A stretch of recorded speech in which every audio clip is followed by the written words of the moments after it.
হে আল্লাহ, একমাত্র আপনার কাছেই আমি আমার দুর্বলতার কথা জানাচ্ছি এবং একমাত্র আপনার কাছেই আমি আমার অভাবের কথা জানাচ্ছি এবং মানুষের নিকট আমার অসম্মানের কথা একমাত্র আপনাকেই বলছি।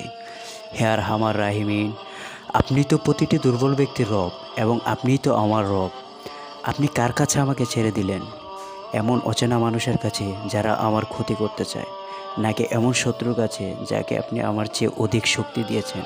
হে আল্লাহ, যদি আপনি আমার উপর রাগ না করে থাকেন এর কিছুতেই আমার কিছু আসা যায় না, কিন্তু আপনার আশ্রয় পেলে আমার পরিস্থিতি আরেকটু সহনীয় হবে। হে আল্লাহ, আমি আপনার চেহারার নূরের কাছে আশ্রয় চাই, যা সব অন্ধকারকে উজ্জ্বল করে দিয়েছে, যা দুনিয়া এবং আখিরাতের সব বিষয় সংশোধক। আল্লাহ, আপনার রাগ এবং অসন্তুষ্টি থেকে আমি রেহাই চাই। আল্লাহ, এসব কাজই শুধু আপনাকে খুশি করার জন্য এবং আপনি ছাড়া কোনো শক্তি নেই, ক্ষমতা নেই।